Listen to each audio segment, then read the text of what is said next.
don't know what he's up to. He's picking me like chicken, shucking me like corn, stewing me like an ice. Can I ask you something? Honey, come on. The man's trying to get some rest. No, that's okay. Go ahead, ask away. I just got to know the Kennedy assassination. Did Oswald act alone? Hey, that's for me to know. Now, the disruptor-in-chief, Elon Musk, who apparently has adopted the alias, at least he changed his social media handle to Harry Balls, tweeted this morning, "Democracy in America is being..." Yo, it's your boy, the Tesla King, Elon Musk. The boys always make my rocket shoot straight up, no homo. You bout to listen to the #1 JFK-related podcast on planet Mars. Now plug in your neural link for two numbnuts who aren't a waste of government spending, the BBB&JOEB. Here's the BBB&JOEB, and the BBB, baby, BBB&JOEB, rock, cock, and Joe Morelli. BBB&JOEB, and the BBB, baby, BBB&JOEB, rock, cock, and Joe Morelli. We're coming in, only seeking the truth about JFK. Here's the Long Common Podcast crew. Tell 'em, Joe, here we go. And here we go. What's up, everybody? Everything's working tonight. Hallelujah. It's episode 337, Clean Getaway. That's a clever play on words for what we're going to be talking about here tonight. And like we told the Wednesday show for members, this whole thing kind of gives me that Acme building maintenance vibe. You know, it's one of those innocuous things that nobody really thinks about, but then somebody does a deep dive on it and you're like, wait a minute, hold on a second. What in the hell? So tonight is going to be a fun episode. We are pleased to have a returning guest and author, James Day, back on the show, but he didn't come alone. He brought one of our own. That's right. Paul Cummings is on the show. Welcome in, fellas. It's going to be a crowded house tonight, but that's okay. That's the way we like it. What's up, guys? How you doing? Gentlemen. Great. Yeah, pleasure to have you guys on. James back and Paul making their lone gunman podcast debut. Yes. And I was telling the Wednesday show that we met at Campese's on the Thursday night before the 22nd this year and had a good time there. I believe Scott Edwards was at the table. A bunch of other people. I mean, Gail, David Boylan, Doug Campbell, and it was a really fun time. And then a bunch of other people showed up, and yeah, definitely pumped for this. You want to welcome a couple of people in first, Rob? Sure. Trey is in the house. I know Jack messaged me earlier. He won't be able to make it tonight. Our Rocket Queen Colleen is in the house. Mr. Ashley, what is up, sir? Scott is in the house. What's up, Scott? Bungled is in the house. Who else we got here? James Smith, Tiny Dancer, of course. On time. The lovely Sally McNamara from across the pond. Hello, Sally. She's no Anna Luna, but no, I'm joking, Sally. You're gorgeous. 2 blocks north, Alpha 66. Big Mike is in the house. They're good. We got a packed bunch here. It looks like Brandon Baldrick is in the house. He snuck in. Yes. So welcome, one and all. This is gonna be a fun show. Trust me. And when James messaged me with this, I'm like, what are you talking about? So let me throw up a picture first, just so everybody has a little context about what we're going to be talking about here. And thank you for sending me this photo because it's one of the clearest ones I've seen. So, James, if you could explain to everybody what we're looking at here. We are looking at seconds before President Kennedy is shot. and he's about to turn onto Elm. And there's a lot going on in this picture. We normally focus a lot on the faces there because there's some interesting faces in this particular photo.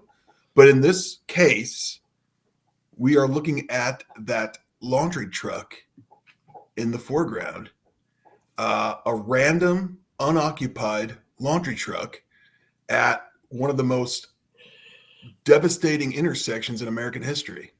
And to my knowledge, it has never been explored in 60 plus years until now. Yeah, it's been insinuated to be something sinister, like a communication center for the hit team or something like that. I think people thought it might have been a news truck at one time, but this really gets you nice and tight on there. You can actually read what's on the side of the truck. And when you guys sent this to me, I was very intrigued. So wherever you guys want to start with this story is fine with me.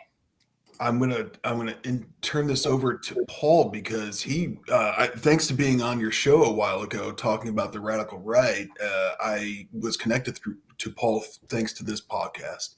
This is really Paul's baby. He brought me in on it to kind of help put things together.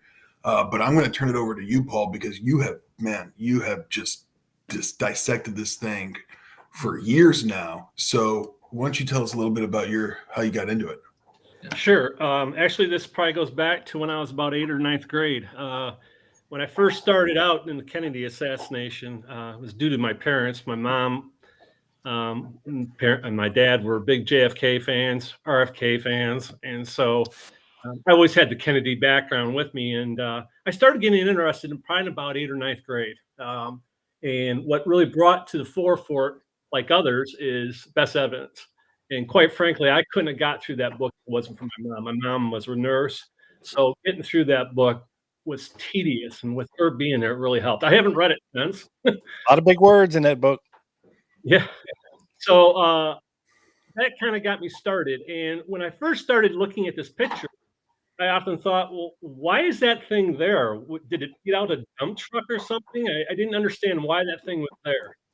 And so as the years got on, it became, I was like, well, why is it there? And then you didn't hear anything about this, like a news story saying like 10 years ago, Bob Smith was at the corner of Elm in Houston, and he was the guy that had that truck parked there. You just heard nothing about it. So that kind of always got my interest. And about 3 years ago, I just decided to do a deep dive on it because they often say, take one aspect of the JFK assassination and research it to death. And that's what I did. I researched it to death, and I started about 3 years ago. And quite frankly, this odyssey that I've gone through here is blowing my mind. It's just things that I couldn't even comprehend that I'm coming up with. So hopefully it will be disclosed in future articles. But for now, we're just going to stick with the introduction and maybe some of the players and who the owners were and workers and such. Hey, Paul, can you see Sally's question there on the screen? Yeah, that's the bags from the laundry. That's the dirty laundry, right? So that's the bags of the laundry. Yeah, on top of the truck on the roof. Yeah, on top of the truck. I will say there's a source. We won't get into who he is yet. We don't want to say who this source is, but there is a guy very well connected with this laundry facility, still alive, who says that's quite an awful lot of bags for just about noon. Wow. That should be the end of a day, right, Paul? That should be what it looks like at the end of a day. Yeah, I did some research, and back in 1966, Clean Towel, the company on the truck, had a massive fire. In today's terms, it's almost like $5 million. And so I came across, when I first started this project, I was looking for names associated with this company, and quite frankly, it was very hard to find. But there it was in a newspaper article, and I got two names out of it. One, I already knew who the general manager was, but the second one was the plant superintendent. And I'm like, oh my gosh, I got a name. So went straight to Ancestry, typed in the name, and I found out that who he was. And good thing was that the relative was also on Ancestry, so I was able to talk to him. So after a few discussions, we kind of got long. So I said, can we take this over to email? Because I don't want to clog up Ancestry with the messages. So we took it over there, and during the course of the conversations, he proceeds to tell me that in 67 and 68, he used to work for Clean Towel, and he had the route that went through Dallas that truck is at. And so he's the one that gave me the information in terms of, and he still, today, it still bothers him. He said that truck is way too loaded for that time of day. He says it's that person either got a real early start or, and I don't think this happened, he goes, or that truck was left there overnight, but that wasn't the case. Wow. And yeah, one of the theories that has been out there, it wasn't really fully researched, is that there was someone kind of laying down in the prone position, kind of using the bags as cover.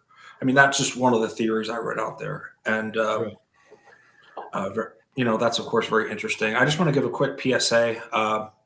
I am dealing with a huge sickness right now. So a stomach virus of 2 days. I haven't been able to keep anything down. So if I go off the screen for a second, that is why. Okay. Yeah. But I wanted to bring something up because I was on the 6th floor website, actually. And let's see. I'm just going to share this. Oh, wrong one. And this is, also, it's a description, right? It's another angle. I think this is the Towner. The Towner. Yeah, it's the Towner. Right. And it's pretty clear. I mean, not as clear as the previous one. It's a little blurred in the truck. Obviously, if you were just looking at this, you wouldn't be able to tell if it was a news truck or a laundry, or you might be able to with the laundry on top, but it wasn't obvious. And I just want to read a little of the note from the curator, Gary Mack, at the time. One conspiracy theory suggests that the white truck visible in the background directly behind Governor Connolly had an assassin on its roof, hidden among the cargo. The truck with Clean Towel and Linen Service Company on the side, as seen as in a picture by Associated Press photographer James Altkins, was a vehicle for a dry cleaning operation based nearby in Fort Worth, doing business in the Dallas-Fort Worth area. Dallas police stopped all moving traffic through Dealey Plaza only moments before the Kennedy motorcade arrived, and the truck was stuck at the crosswalk and in the northernmost lane of westbound Elm Street. The truck's location at the time of the assassination would therefore appear to be merely circumstantial. And again, that's the 6th Floor Museum saying that. But so, you know, allegedly they stopped, you know, police blocked off this street probably, 5-10 minutes before, maybe? That was longer than that. Longer than that, maybe 20, 30. If you look at the testimony of Lee Bowers, he talks about police cordoning off the area at 10 a.m. And there was 3 officers assigned to the corner of Elm in Houston. And I believe the earliest police person that got there was like 9:45, and I think the latest was about 10:15. And if you all know about the traffic around there during that time, I mean, the school board depository parking lot was filled. They started parking along, you know, Commerce and Main, along, you know, the other side of Elm there. So I think that van was sitting there a lot longer than just 10 to 15 minutes. Also, Paul, is the driver, do we think the driver's in the vehicle at this time? No, he's no, well, I should say the person is nowhere to be found. Right. Do we know who the driver was based on any, records from the company? I have a good candidate that will come later on. Okay. Yeah. Yeah, I think it's important to note, and Paul, I mean, that we're really trying to, and I'm really following Paul's lead on this. He's really trying to avoid any kind of speculation and just trying to get all like as much as fact-based as possible. So I would say the idea being put out there that this is a sniper nest we're very skeptical about that. Is that fair to say, Paul? Yeah, I mean, if you look at I think it's Not Barry that did the analysis of where the shot projections came from. They didn't come up with that area being in the truck. The Dow Tex was one of the areas that they came from that area. So as far as I can tell, unless we get science that proves otherwise, I don't believe shots were fired from that area. Yeah, Yeah, I would Would've been a probably. good spot, but who knows if anybody was using it for that? I mean, that'd be perfect. Yeah, I was just gonna say. So we saw in the photo a ton of people, dozens, right in front of the truck, right, lined up across the street. I feel like you would have heard, because Dealey Plaza testimony. There's a bunch of different things and people giving crazy different testimony, contradictory testimony all throughout the plaza. I don't know of anyone that was standing near Elm in Houston that said unless they had a silencer on the truck, it would be pretty obvious that you'd see people turning around, the people right in front of the truck. Right. Which goes to the point that there probably wasn't a sniper in there, but Maybe they threw a firecracker from the truck, Joe. but there, I think there's something going on. But just to your point, with not just going off of speculation. And one of the questions I had down here is: have you explored any witness statements of people that were standing on that intersection that may have mentioned it in some type of random testimony? None. None. And do you know if it was caught on film or any other pictures as it was leaving Dealey Plaza? Nope. It's gone by 12:39. Yeah.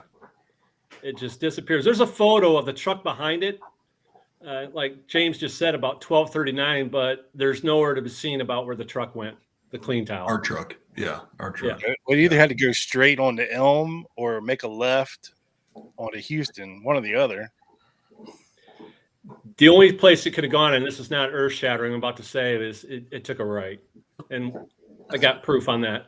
Is that a dead end, though? Wasn't it a dead end back then? No, it was not. Really? Yes. Huh. I thought it dead ended there. Why don't you tell a little bit more about that, Paul? You're based on what the testimony there that you put together. Well, if you look at, it's kind of a backstory here, but there was a newsman by the name of Samuel Pate who was working for K-Box. And K-Box was a radio station, and they were covering the motorcade. And what they did was they passed off as the motorcade went along. And Samuel Pate was supposedly waiting over the triple underpass, waiting for the motorcade to arrive so they could follow it to the trademark. And so what happened was, obviously, we know what happened, and they spun around Samuel Pate, and he took the back entrance and went through Houston up through to the back of the school book depository, and he said he was there in about 4 to 5 minutes. Now, during that time, Pate was also with another person, and they were sitting there for a good amount of time, for about 4 or 5 minutes is what he said. And again, I don't want to get into too much details because it kind of plays into what we're talking about here for future articles. But the idea here is that it definitely did take a right turn there. And what I'm basing upon that is the testimony of James Romack. James Romack was behind the school book depository, and he indicated that when he was back there, of course, he's the one that said he didn't see anybody, leave the school book depository. If you look at his testimony. But what he also says in the testimony was he let a truck go by. He had to let a truck go through by. Well, if you look at the K-Box radio station, it was a red station wagon.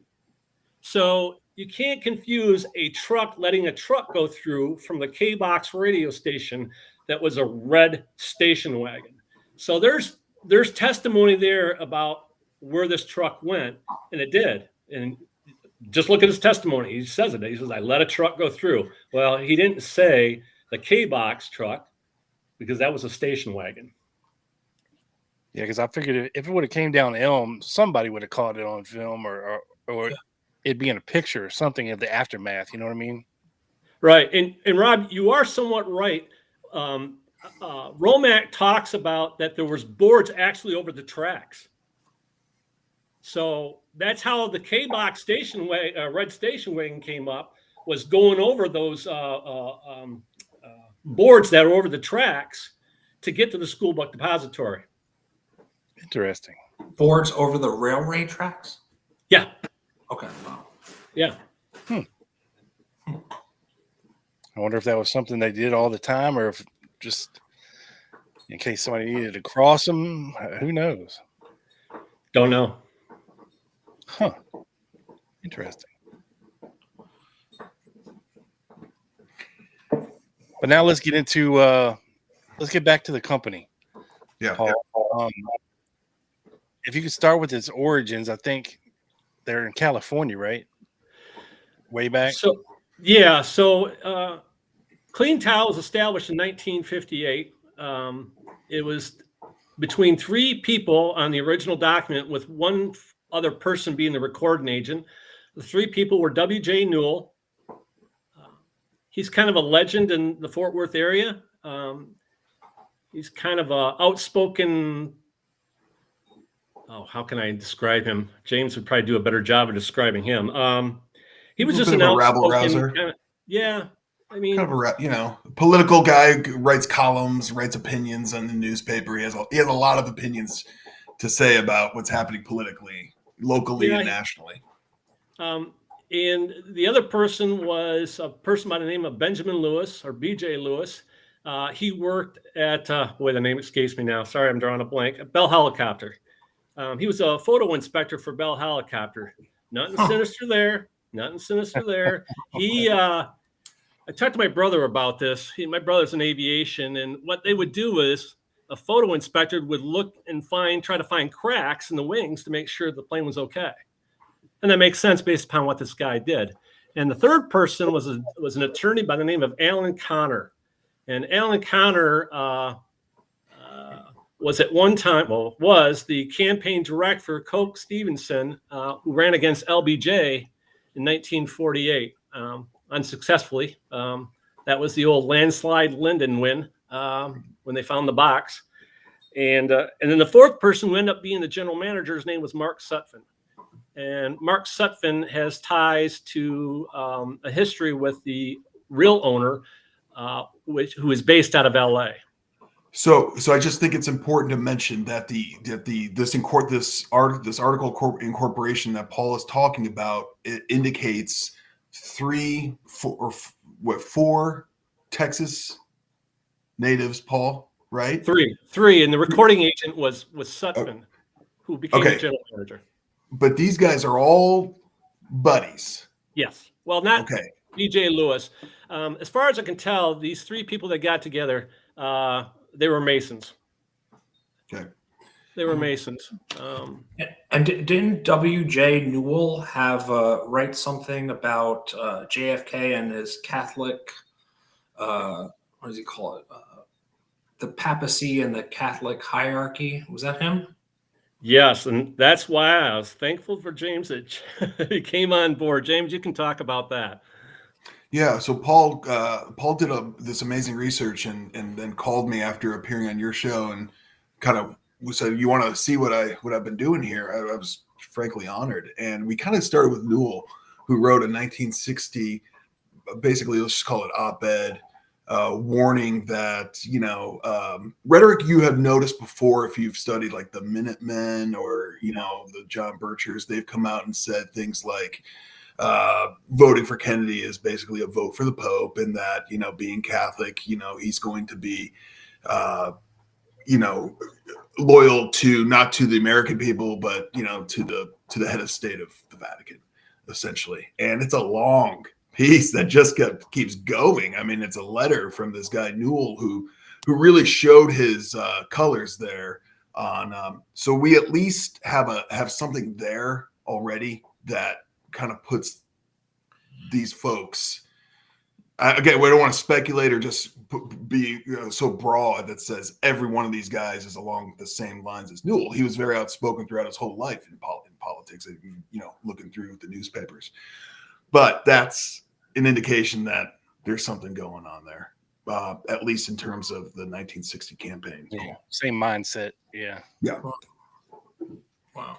And did you say Alan Connor, the other guy on the board of directors, ran against LBJ in a local election in the late 40s? Or what did I miss? No, he was a campaign manager in Tarrant County.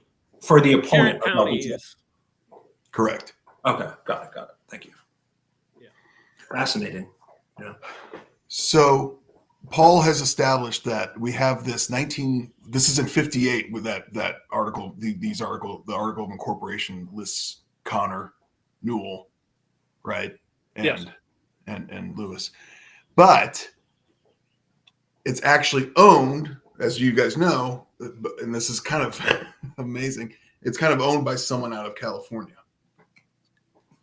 Paul, you want to his name was Manuel Turretz, based out of LA. And that's one of the things I didn't really understand. Here you are looking at the articles of incorporation, and it wasn't really till later where I found a lot of these documents is on the Tarrant County website.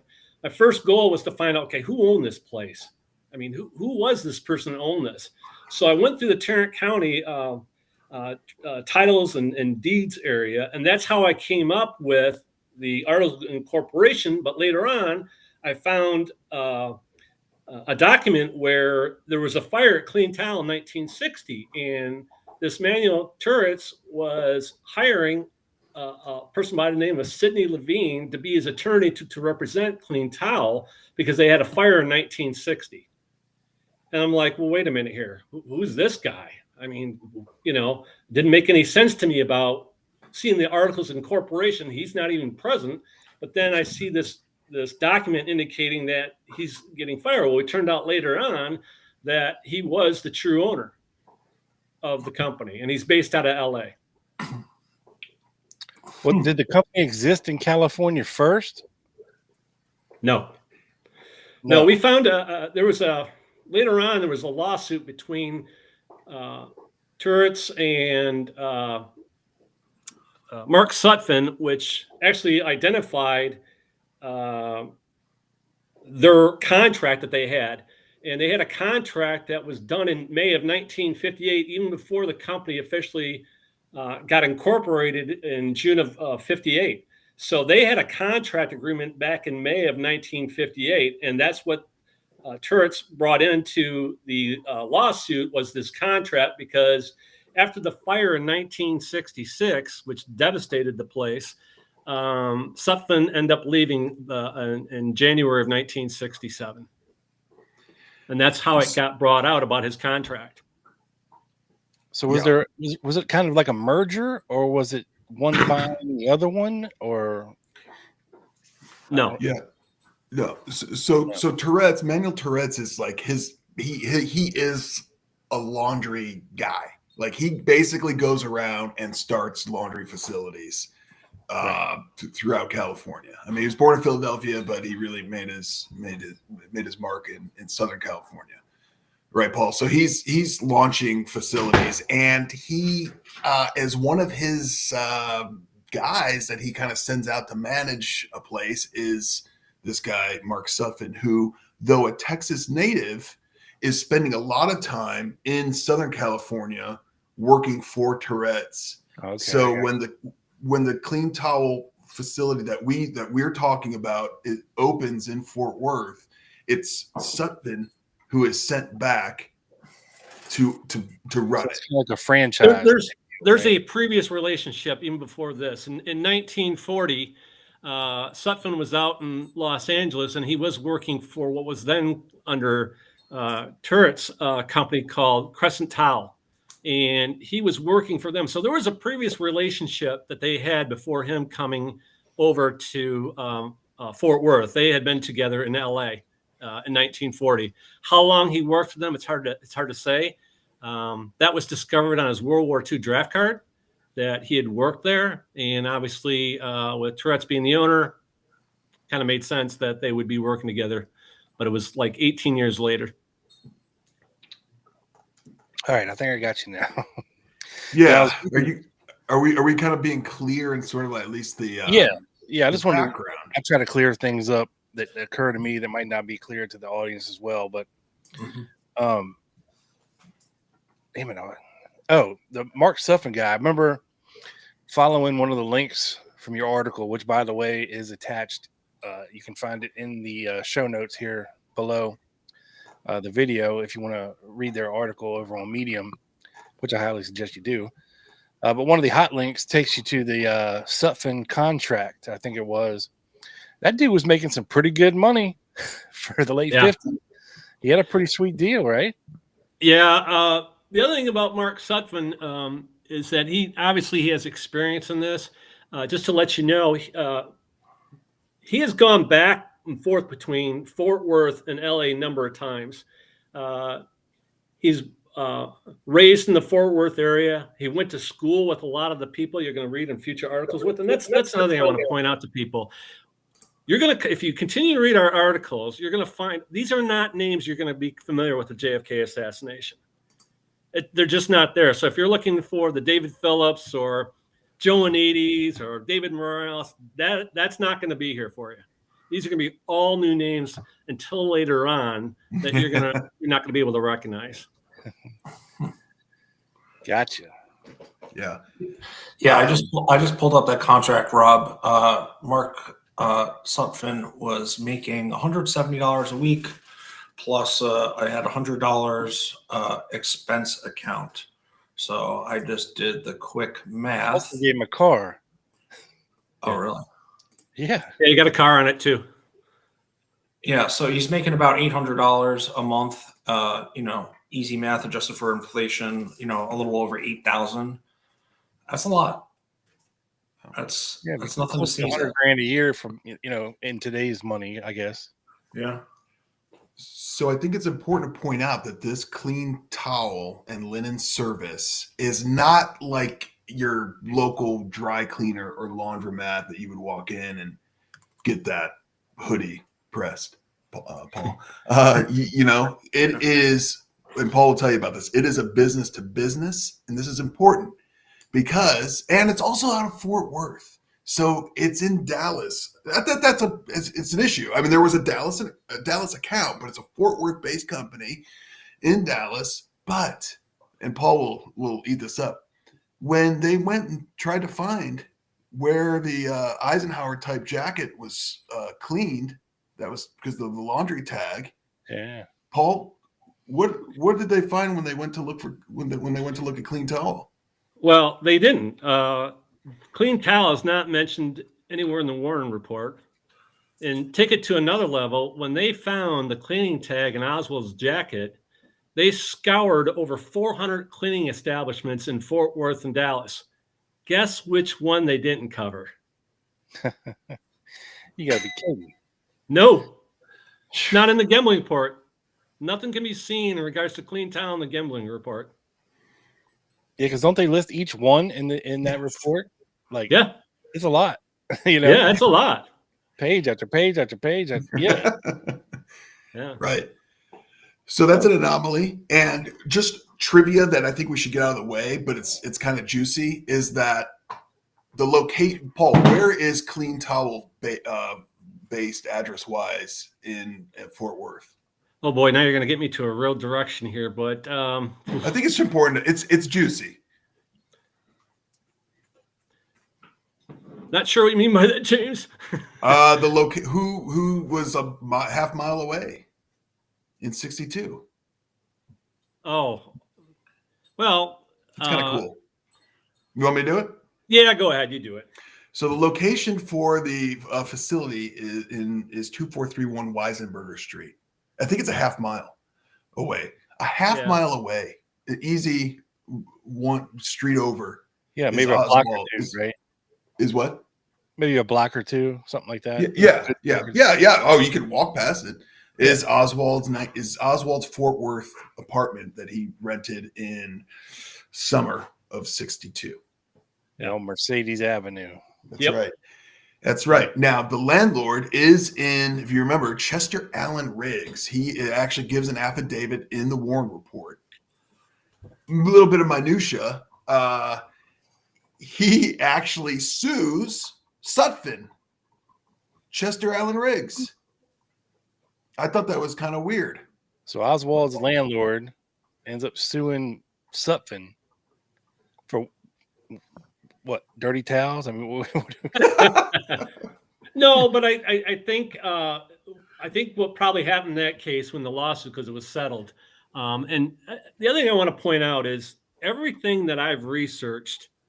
I always say to myself, I got to pull it back to November 22nd, 1963. I said that to James. I'm like, everything's got, if we go into something, it's got to answer what what's relevant to November 22nd, 1963.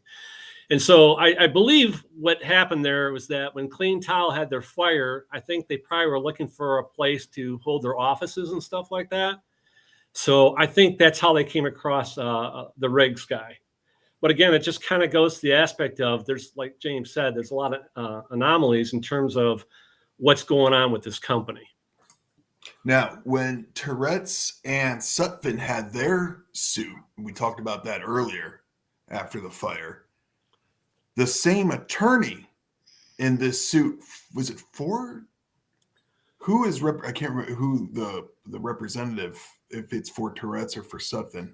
I can't remember. It was for Tourette's. Tourette's. For Sutphin. It was for Tourette's. Yeah, yeah. The attorney for Tourette's is the same attorney as Marguerite Oswald in the suit against King Candy. Oh. Yeah, remember that? Yeah. Remember the jar coming down on Marguerite? Yeah. Candyland? Yeah, I believe Paul, the attorney for Marguerite was Kelly Jacobs. And Kelly Jacobs actually ended up leaving the firm later on, but the same attorneys, most of the same attorneys stayed, but the attorney that represented Marguerite Oswald, his name was Kelly Jacobs. He ended up leaving later on, and I think he rejoined the Air Force. And if I'm not mistaken, he might have even been in the Vietnam War. Whoa. Yeah, that's crazy. I know there was somebody was asking me about, I can't remember if it was that attorney specifically or one of the other ones for that same company or whatever firm that lawyer was a part of. There's some rabbit hole there as well. And I can't for the life of me remember what it was, but that they ended up representing somebody else that we've all heard of. But yeah, it's either that lawyer specifically or the firm that he worked for was a little suspect as well. Yeah, a couple comments here. I want to get your thoughts on from a little before. Tiny Dancer said the silver trailer behind the laundry truck is supposed to have been the Army Intel Communications Unit. And I've heard of this allegation, this rumor that the Army Intel had a truck somewhere near Dealey Plaza to kind of gather all films or radio or whatever they were doing, and that might have been the truck behind. It was kind of like a tractor trailer, like a roadway truck. Yeah, and some people also thought that might have been the laundry truck, but again, that's kind of a guess. Scott Edwards, the truck drives with all those laundry bags left on top. Well, here's a funny story. So in talking to the gentleman who drove that truck, he told a story about why it was an awful job, because he relayed that those bags on top, a lot of those times that would be like restaurants, grease. And he said it just stunk. And what made it even worse, he said, was that he would drive that truck. It could only go 45 miles per hour, no air conditioning. And he says it was just hell. Driving that thing during the summer because there's no air conditioning, if you think about it, in the Texas heat. So he said it was just a miserable job in terms of the time it took to get to his route and just the Texas summers. That is see, that's great that you get those little anecdotes from that, right? Yeah, it's fun. And this is a closer picture. I believe this is the Bell screenshot or picture. And you could see that there's a little fence, like probably like a chicken wire or something that keeps the laundry bags from obviously, until you hit a big ass pothole and boom, boom. Yeah. Although they don't look that high, and the laundry bags are definitely piled higher than that. So I guarantee you that happened at some point. I guarantee the driver said screw it too and never went back. He got him. If you even saw it, right? Yeah, I mean, how would you know? Unless you're looking in your side mirrors. Hey, Larry, you're a couple bags short today. But James brought it up. I think one of the things that makes Clean Tile a little bit unique was they were more business to business. They didn't have a retail location. You just couldn't go there and drop off. So they dealt with hotels, restaurants. That was their bulk of their business. Well, we also found out that that necessarily wasn't the case, because in the lawsuit, we found out that they actually service some retail locations. So although they didn't have a walk-up area, they did service some laundry locations in the Fort Worth area. And that's perfect that you said that. It's a great segue into this next question. They would have access to the buildings too, says Bungled. And I think what he means here is access to the buildings not during their regular time. I asked the driver that specific question, and the answer is no. They did not have keys. They did not have keys. I asked them specifically that question. I'm like, did you have the ability? Because when I saw the laundry on top of the truck, I'm thinking, okay, the guy gets started early. He goes into the places, and he's like, no. He says that was the case, and I'd have to come back and make the route again. Brandon's out here blessing people. 5 memberships. Thank you, Brandon. Wow, Brandon is the GOAT. And hey, John Lomax here too. What's up, John? Yeah, Brandon also gave a $5. I'm sorry. He gave a $5 super chat before too, and you guys were speaking, but we gave a thumbs up. So thank you for that as well. Yeah. And last thing I have starred here, it's crazy that a Fort Worth laundry would have regular business in downtown Dallas. The cities are not that close, and traffic would have been an issue even then. And what you said with the Gurmbling thing, was it 400 other places that they looked at? Yes. How could there be? I mean, I'm not doubting them. How could there be 400 laundry places in Dallas? Remember, we're talking about retail laundromats, because they were looking for the Oswald's ticket to see where that would come from. So they're checking all the mom and pop places to see if you went there. I see. So, yeah. So, I mean, and devil's advocate, maybe that's why they didn't include this place, is because they knew it was maybe business to business. Just something that came to my mind just now. But thank you for the comments, guys. And well, some of these laundry businesses could have sub-jobbed out some of their dry cleaning business or something to this company to do for them. I don't know. Just throwing that out there. Right. So some facilities, I actually worked at a dry cleaner during undergrad. Our offshoot store didn't have any cleaning facilities. It would get sent to our place. So I think that's like what you're saying, right? I mean, you would just do it like a drop off at the corner deli next to it, right? And they would run it to the shop to actually do the cleaning. Like maybe a laundry mill pick it up there. Offer dry cleaning, but they offered the service. You drop your shit off, and then they send it out, and it comes back, and then that type of thing. Kind of a proxy dry cleaner. Especially if you're, like you said, like a lot of the restaurants and like hotel towels are maybe harder to clean, and you needed heavier dutier equipment. And I don't know exactly how big their warehouse was or what type of equipment they had, but I'm guessing it was significant, probably top of the line at that time. Well, it's kind of interesting. In my hometown here, last year, we have a laundry facility that's family owned. It's been around over 60 years. And I actually talked to the owner, and I was asking him about the business, because Clean Tile had a lot of fires. And it's just always like perplexed. I mean, if you go through some of the Fort Worth Star Telegram, I mean, even the year that it burned down, later on, they were still having fires there. And so I was talking to him about that, and he said that's pretty much a regular occurrence. So any kind of idea that they were trying to do it for insurance purposes and stuff like that, he doubted it. But the other thing I shared with him is, because I knew the original square footage of Clean Tile, and I asked him, I said, okay, it's 12,000 square feet. How many employees do you think they had, and how many laundry trucks do you think they had? And he said, 12,000 square feet, you're probably talking about anywhere from 30 to 35 employees. And he said, truck-wise, you're talking about 5 to 7. That got verified by the driver that I talked to. He said, yeah, we had anywhere from 5 to 7 trucks, and we always had one or two.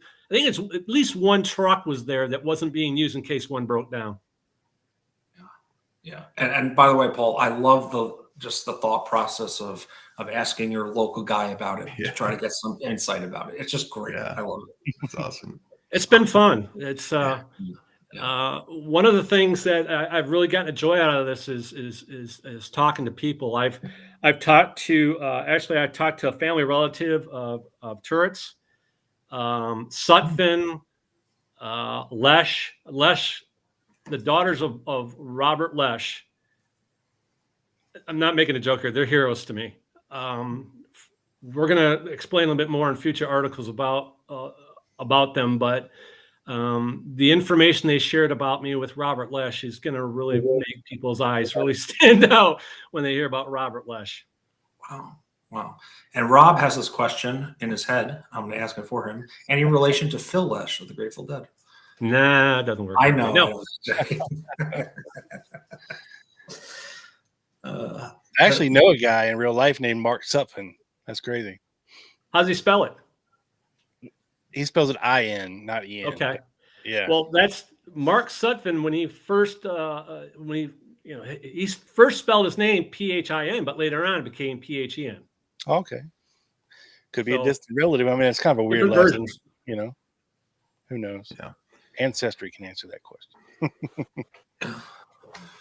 So Paul cut me loose on Let Me Run Wild on the LA connections, and it's mentioned in the article. I thought this was kind of a little strange. We mentioned earlier that in LA, Tourette's business wasn't called Clean Towel, it was Crescent Towel. And I think it's because in the area that he lived, it's Crescent Heights, which is sort of Hollywood, just sort of Beverly Hills at that time.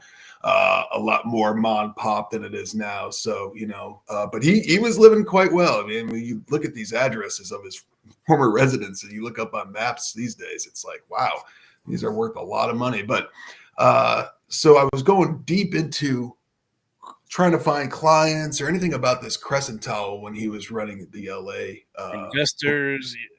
Yeah, stuff like that. Well, I came across an ad. The Tourette's through Crescent Towel serviced the Angelus Temple. Now, if you remember, we were talking about the Angelus Temple. That was where Wesley Swift was a student and who eventually became Wesley Swift of KKK infamy. And we spoke about him, a rifle instructor for the KKK, major figure in the far right, pushed the serpent seed theology that anyone who isn't white, that the white people are really the lost tribes of Israel, and that Jesus was white, and the radical right sort of militia mind. Tourette's service that particular church. Moreover, at this time, this was in the 30s, according to this ad, that Tourette's was working that he had the account of Angelus Temple. Not only was Swift out of Angelus Temple, but so was a fellow called Reverend Theodore Jackman. Now, if you have remember my previous show with you guys, per Willie Somerset, Theodore Jackman was named as one of the shooters in Dealey Plaza.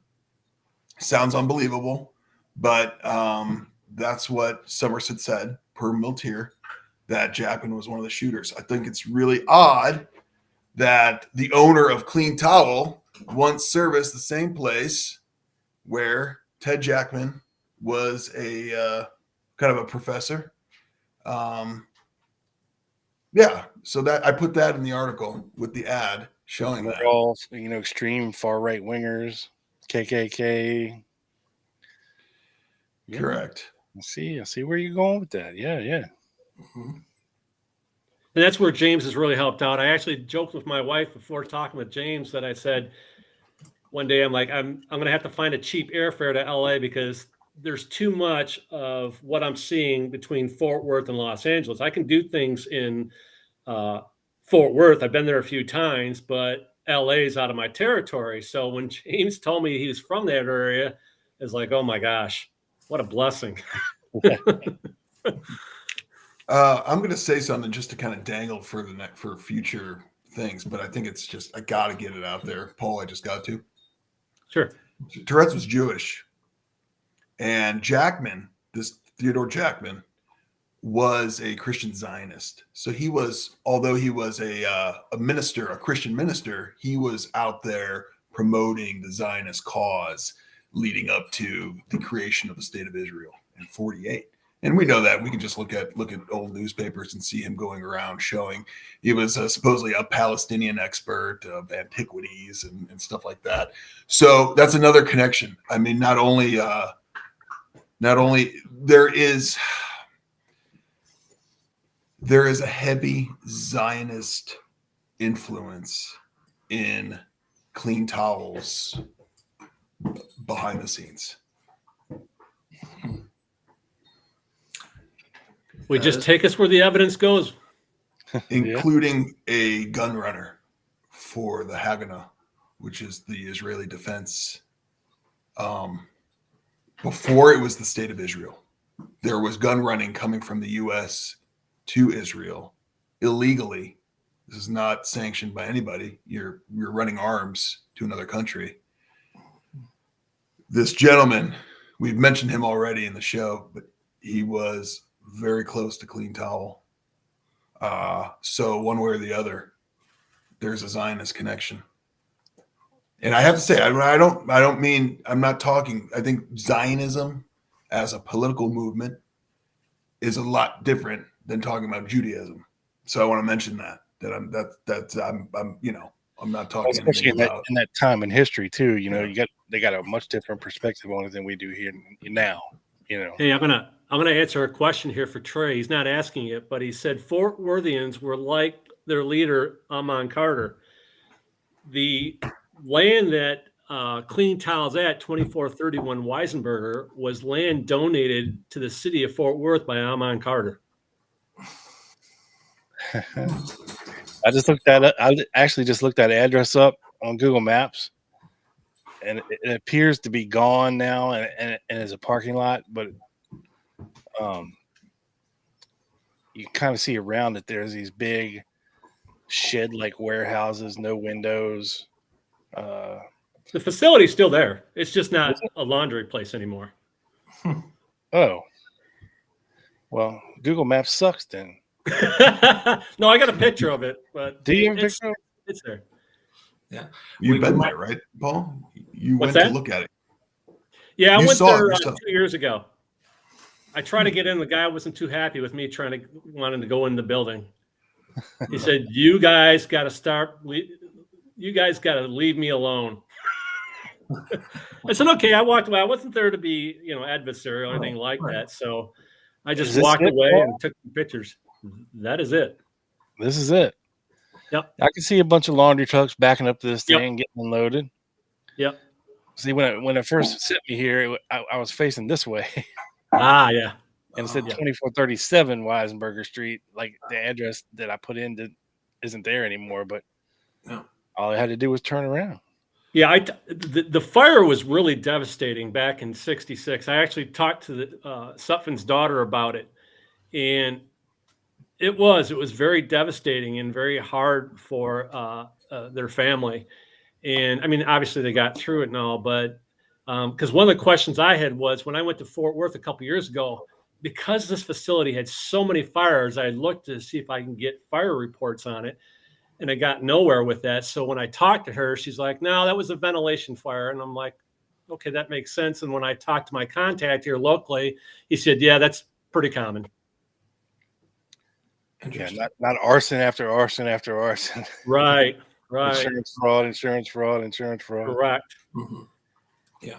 James Smith might have had the comment of the night. Was there a lot of spontaneous, uncontrolled cursing at Tourette's? But, James, it is spelled Turetz, but still a funny comment. Yes. So let me tell you guys a story that I came across and how I got it. So I was having a hard time finding a lot of employees and names. I got a lot of my names through the documents through Tarrant County, the titles and deeds. And so finally I got so fed up, I actually went on Ancestry and went through the 1960 Fort Worth directory, a city directory. And the reason why I did 1960, I'm like, okay, Clean Towels established in 1958. That's a good year, 2 years where they've got established now that I can find some employees. So I look through the A's, nothing there. I go through the B's, nothing there. I go through the C's, and there's clean towel, general manager, nothing after the C's. I go through the D's, nothing there. And finally, I go to the F. And I finally found someone by the name of Eldorez Fabla. Finally, I go to Ancestry. I type in the name. It's the only place this guy shows up.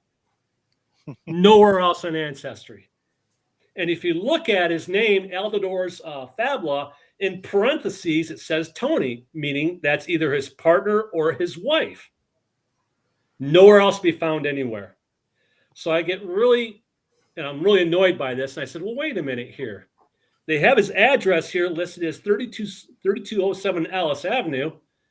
I'll go check the titles and transfers and deeds to see if there's anything on there. And that's how I came up with the name of Scott Dealey. And if you read our article about who Scott Dealey is, I would suggest you go and take a look at it. He is listed. He was a laundry owner as well. He had a laundry facility himself. He is listed in the gambling report. But he also has another occupation that he likes to do, and that is 1963. In the summer of 1963, he got named to the aviation board at Meacham Airport. So everyone talks about Redbird. Mine's not Redbird, it's Meacham Airport. Okay. Could you, for me and some of the audience, describe where Meacham Airport is in relation to Redbird and maybe Dallas Fort Worth? Redbird's in Dallas, but Meacham's in Fort Worth. Okay, got you. Thanks. Sorry about that. Yeah, it's in Fort Worth. Okay, I did not know that. Is there a big ass airport in Fort Worth? Now there is. That's a smaller. That's more of a private. When I was there, you can see like private planes taken in and out of there. But it's more of today. It's more of a private kind of like airport. I mean, it was private back then, but they did do some commercial, but not a lot. But that's interesting because this Dealey shows up nowhere until 1963, when he's supposedly there to represent the tenants because the tenants are going to get a 50% increase on their rentals. And so he starts acting like, he supposedly tells them he's representing them, but later on, that turns out not to be the case and actually is named by the city manager on the aviation board in 1963. And coincidentally, by 1964, he decides not to run and is no longer with the aviation at Meacham Airport. So I think it's just important to put this into context here. So Dealey is essentially, is he like the owner or like the landlord of this Ellis Avenue apartment? He is the owner. Okay. So he owns the apartment that this Clean Towel employee is renting out. Correct. Paul, where is this Ellis Avenue? This Ellis Avenue is a stone throw away from Meacham Airport.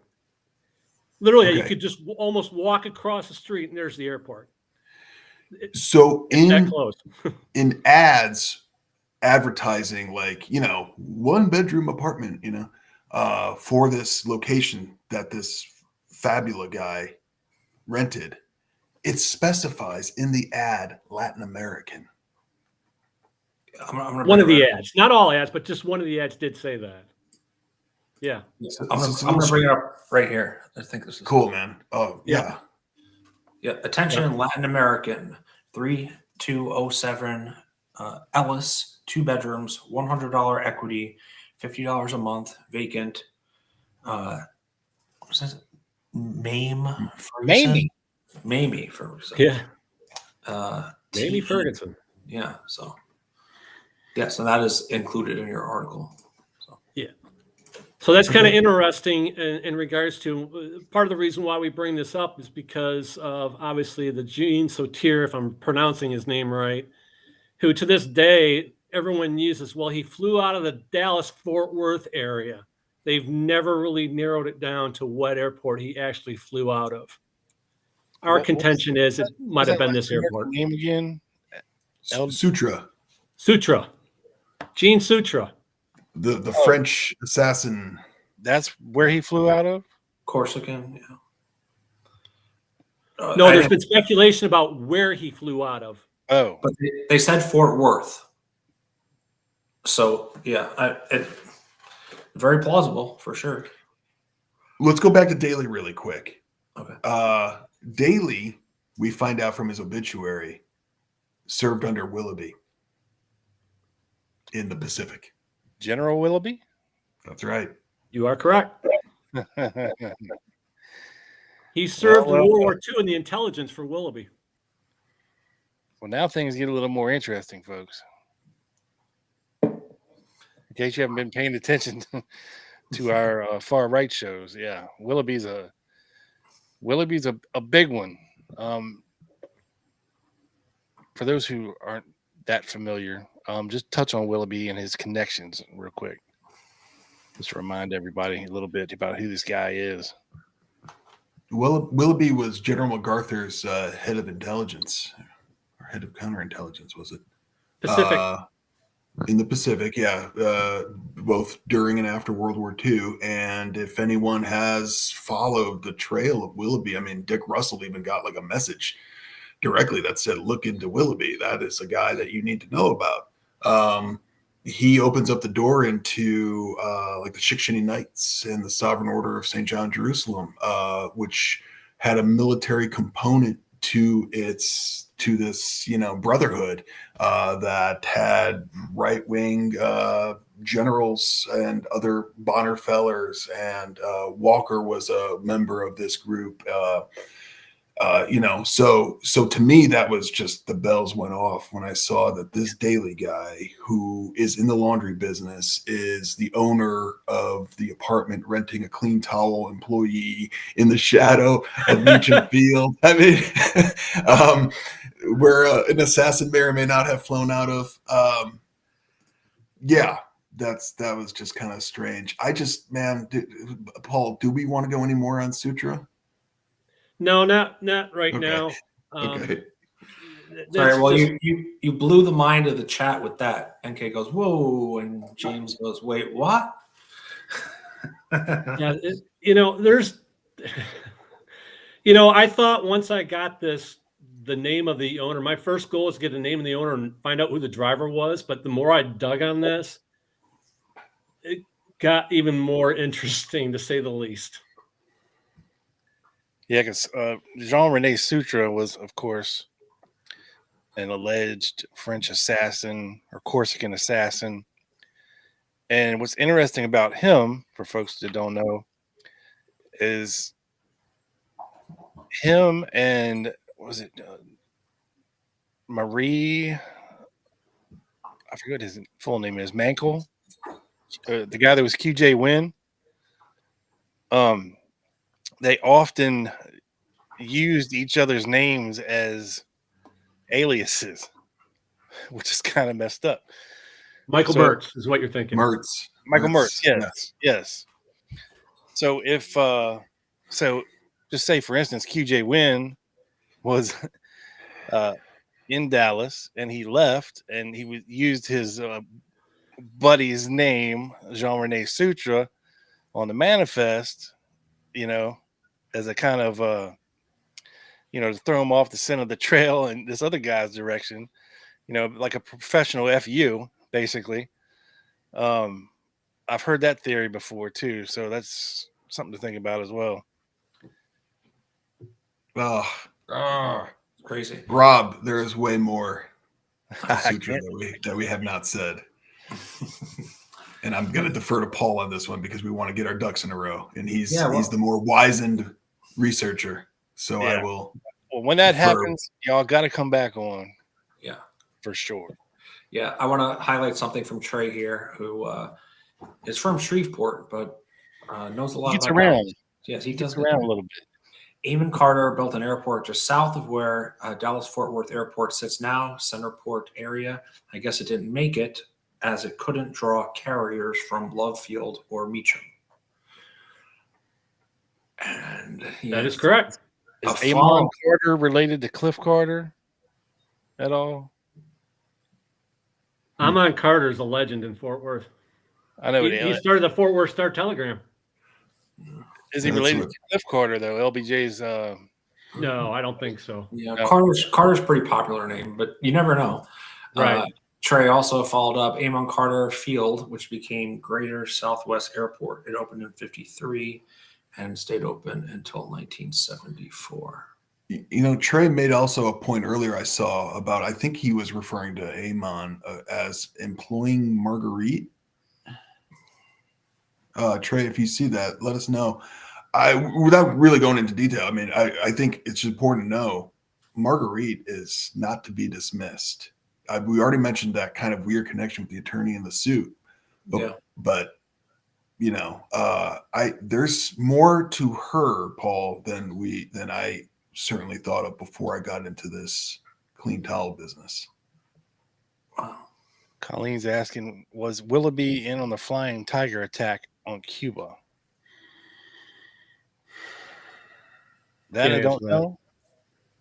But it'd be interesting if he was part of the Flying Tigers, because guess who else was part of the Flying Tigers in World War II? Jack Martin of New Orleans. Yeah. Is that right? Yeah. Yep. Wow. Yeah. And James Bishop's James. Yeah.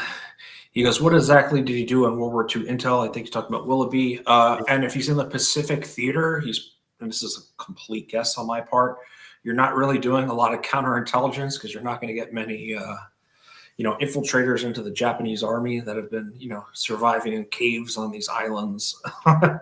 And we, of course, know MacArthur had his island hopping campaign there. Colleen says he's German, Joe, so it may have been something, Yeah.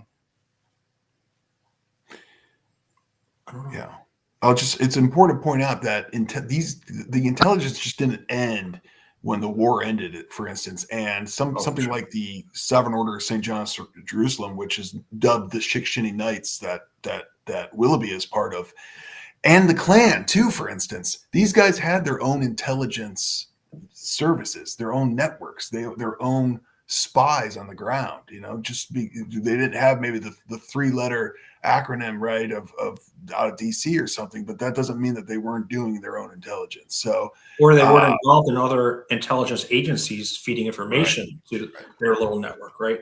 And thank you, Trey. He sent us a $10 super chat. Yeah.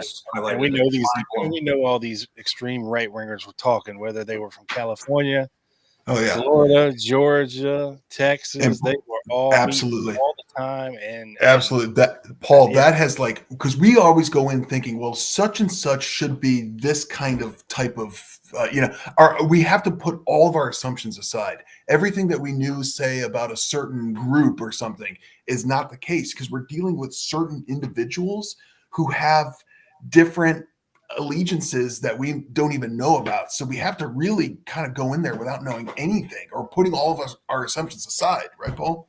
Yeah, I think one of the things that people have a tendency to get wrapped up on when it comes to JFK assassination is, was it the mafia? Was it the CIA?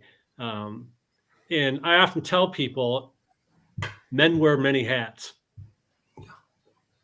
As we found out with the attempts on Castro, they brought the mafia in. Well, the mafia worked with the CIA. Men wear many hats. And the Cubans and the Cuban exiles.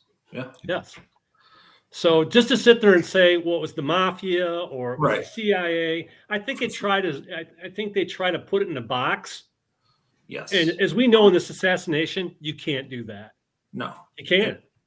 No, it's probably people from each of these elements that were working together in different ways. Some shadowy force is kind of my working theory, but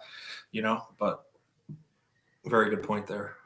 The one person I would encourage people as we go down, we're going to hopefully here down the road, we're going to commit an article to Robert Lesh. I'll tell you the story, how I came across Robert Lesh. He was actually on one of the documents through Tarrant County that I found, the name of Robert Lesh. And I'm like, well, who in the heck's this Robert Lesh? And so what I ended up doing was, in my research, I found out he had family members still alive. And I contacted one of the family members. I knew she'd answer because she's in real estate. So I left my name and number, and I told her, I said, hey, my name's Paul Cummings. I'm an independent researcher. I come across the person by the name of Robert Lesh. I believe this might be your father. Could you give me a call back either way? Get a call back an hour later, and she says, yes, I'm Robert Lesh's daughter. And she says, I was telling her what I was doing. She goes, oh, I thought you were going to tell me you were my long lost brother. And I'm like, what? And it turns out 7 years ago, she found out that she had another sister that Bob had with a former Playboy bunny. And that's a whole nother aspect of this. I told her you were John Holmes' son, you know. No, and that was kind of fascinating. And I've been talking to the Lesh family for over 3 years. Well, for 3 years now.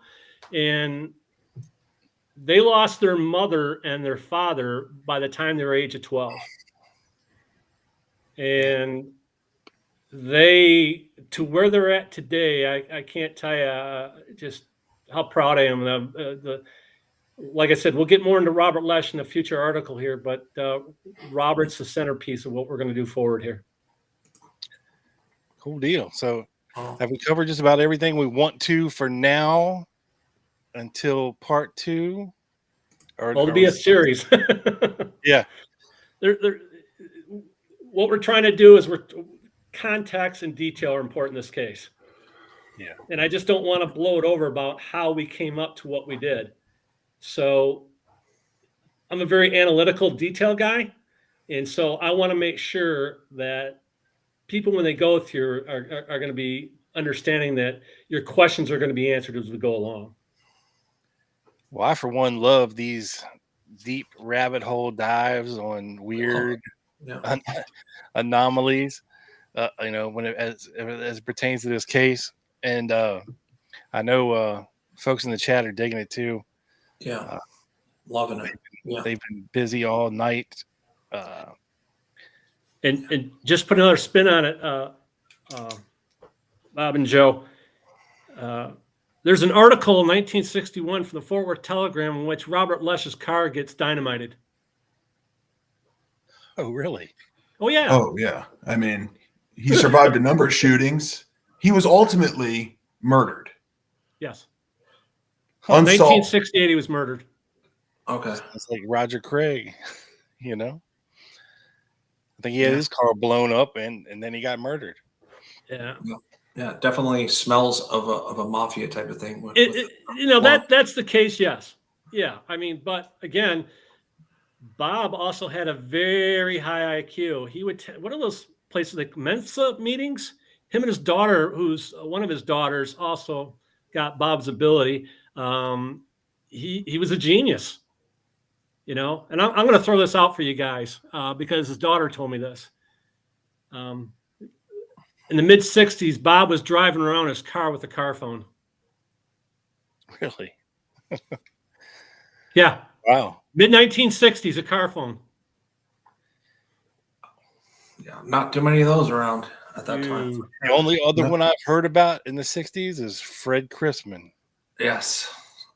Via Thomas Beckham alleged that. So it's possible. Yeah. It's possible. Yeah. The technology was there, you know, they're always, 50 years ahead of us. And, there was cool car phones in the 80s, Yeah. Yeah. He was an electronics just expert.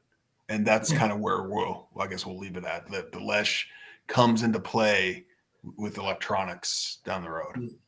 That's awesome. Cool. He found, just to let you know, to this day, his case is still unsolved.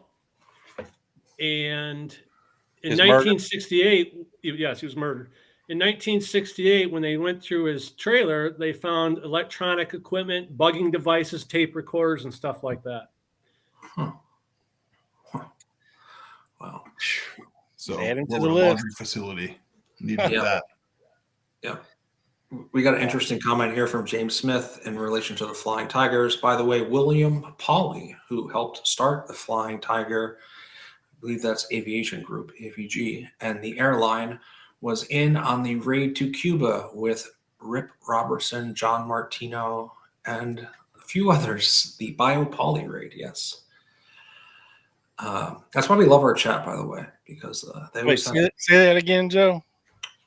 By the way, William Pauly, who helped start Flying Tiger AVG, which I think means aviation group. He can correct me if I'm wrong. Okay.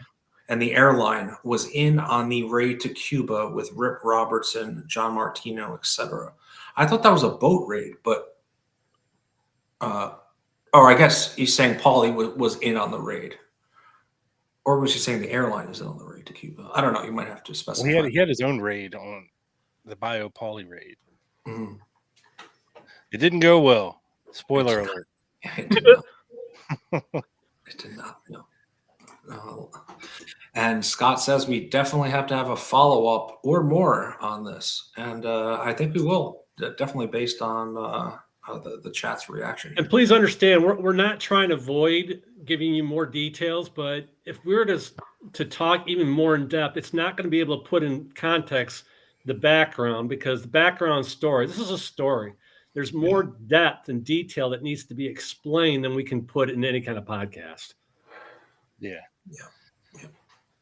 And I love the fact that you kind of brought on James, because as Rob and I can attest to when we started our Martin deep dive, it's great to have someone to work with, and you guys didn't really know each other before, and you just bounce things off of each other, and you're just completely objective. And I think, Rob, that's why we had a lot of success with that research project. And I see a lot of the, ancestry, trying to contact relatives, the same really serious process or research process that you guys are going through. I mean, I love it. I love it. I can't respect it enough. So. Yeah, we love to see collaborative research. Of course, that's where our friendship sprung from. And it takes you to places you never thought you were going to get to. And it's like, whoa. Yeah. And that's a beautiful thing to see. So you guys are doing great work, man. I can't tell you how much James has helped, because even in some of my research that I've gone into that I've left because it didn't make any sense, because of James' background, we can start connecting the dots that I could not have done. And that's where it's been very helpful to have a second person look over this. I mean, it's not like I can go and talk to my wife or friends of what I'm finding here. It's just, you can't do that. So when I can talk to someone like James, knowing his background, the assassination and the JFK, I don't have to, spend 20 minutes in background detail to talk to him about what I'm seeing or what I've been researching. Yeah. And it makes it so much easier. No, it's been really cool. It's been really cool. Yeah, man. A Great lot of work, shorthand. Yeah. Shorthand. Getting right to it. It's amazing. I didn't know him at all until, thanks to you guys. Yep. You're like, hook me up. I was like, no problem. I got you. We love playing matchmaker here. Yeah. Great job. So if anybody else out there wants to put James to work, just give me a holler. I will forward your emails on to James. We'll keep you busy, James. Plate is full, man. Plate is full. I know. I'm joking. No, I know.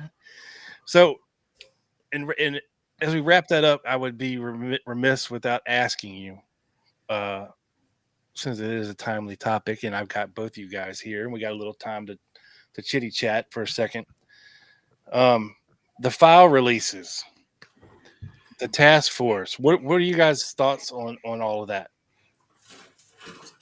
Go ahead, James. Are you looking at them? Are you diving in? Are you happy with the way it's rolling out? Oh boy, to mistake Oliver Stone for Roger Stone. That was funny. I did. That was painful. That wasn't funny. That was painful. I know. Yeah, I'm a little disappointed that it seems that it's just CIA that we're kind of hitting, and there's way more than that, right? And to bring out the gatekeepers to kind of roll out before the task force, Stone, DiEugenio, Morley, I started to read. I was like, I'm going to read all of these, and I got through about 10 files. I was like, I'm sleeping. I can't do it. Paul, what do you think? I talked to Larry Hancock about this in Boylan. I I feel like everyone thinks that the answers are going to be in the documents. Not that Larry and David have said that, but my whole contention on the documents is that when E. Howard Hunt is going and changing documents, you got to be very leery of what you're seeing in these documents, and that's where you need corroboration. Don't get me wrong. I think it's a great thing. I mean, it's long overdue, but I'm concerned that people feel like that if the answer isn't in the document somehow, and I have to tell friends of mine, it's a puzzle. It's all it is. It's a puzzle, and what those documents are doing is helping us fill in the puzzle. That's all. Exactly. Yeah. I don't think the answer's sitting in there anywhere. I mean, you got to figure, folks at the ARB have seen all these documents,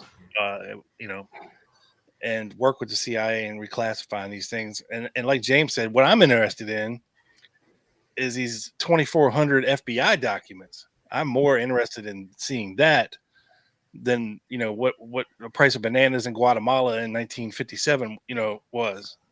Yeah. Yeah. Yeah. I mean, I'll tell you what.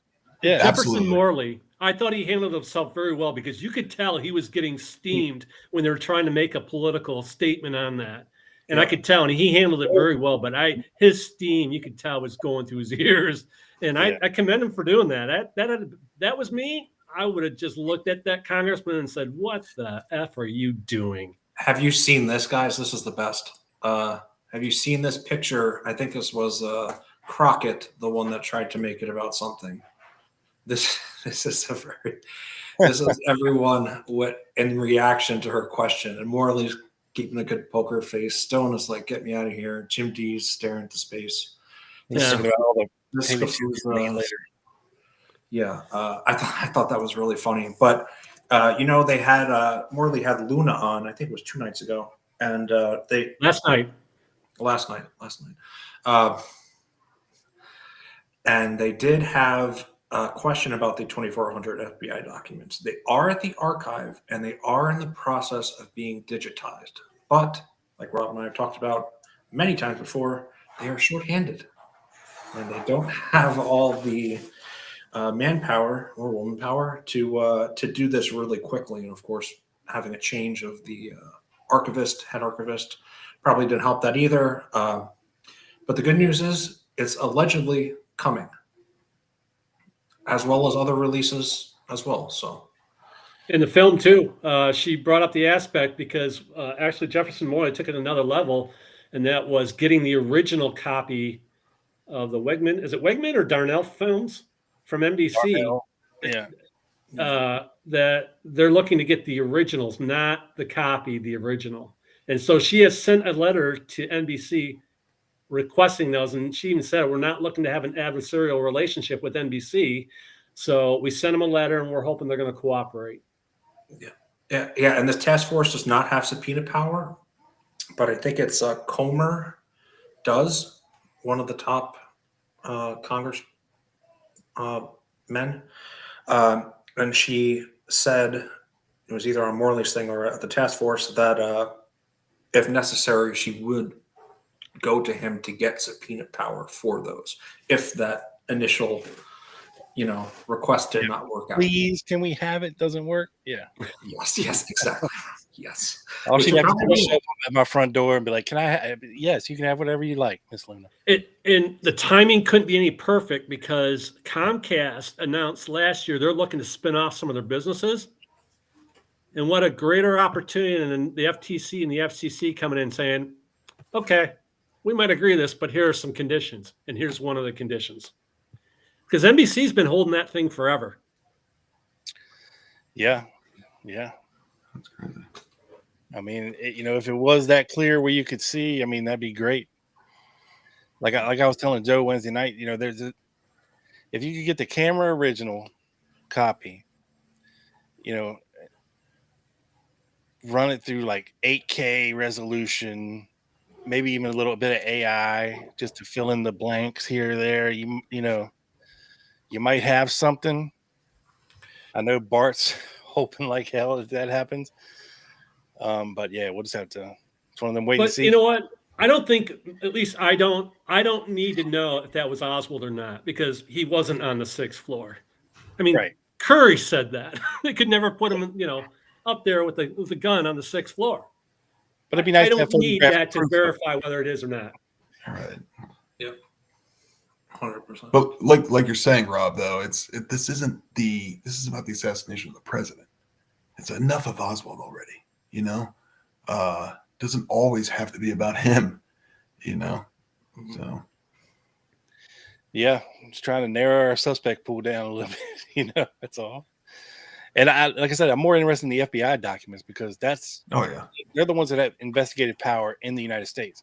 The CIA was not supposed to be doing shit inside the United States, which is where this happened, which is where the plot came from, the plan, whatever you want to call it. Yeah, they might have been interested in Oswald defecting or Oswald going to Mexico or visiting the embassy there. But other than that, everything else should be FBI files, and then there's so many allegations of FBI files that we don't have, like Oswald's New Orleans file. I would love to see, things like that. But anyway, well, guys, thank you so much for joining us. Thanks for having me. And very enlightening and a very fun show. Great work, fellas. Keep up the good work. And my number. Call me, when you're ready to do part 2, and we'll do another deep dive into this thing and see what you found out. All right, Rob. Well, I'm going to get off here and I'm going to send you Thank you, that guys. document we talked about earlier. Sounds good. My inbox is always open. Thanks so much good. again, Thanks for James and having us. Paul. Yeah. Thank you, fellas. Yep. And thank you, folks out there, for tuning in tonight. It's been a strong audience, strong chat, and we always appreciate you stopping by. Thank you so much for the super chats and the support. We do have some new channel members, Joe. Yeah. Some new covert operators, as a matter of fact. So thank you, guys. And it's about time to bring on Dino and dance us up out of here. Oh, they left before the dance. It's okay. James didn't want to dance. That's okay. Fine. I think he has Kid in the background, to be fair, too. Paul's too cool to dance. Ruby, you can dance. Come here. Ruby! Come on, girl.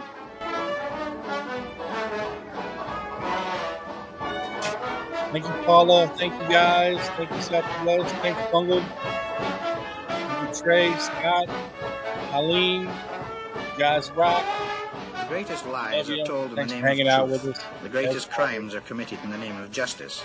The quotation is Jim Garrison's. It could be used for him or against him in this strange case. Great stuff, Good Joe. night. Ruby. Yeah, that was great. Thank you, Mike.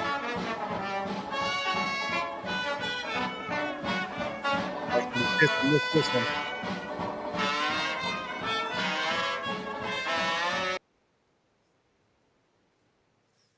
Oh, and John Limback, if you're still listening, which you should be, I've got some audio for you, sir, of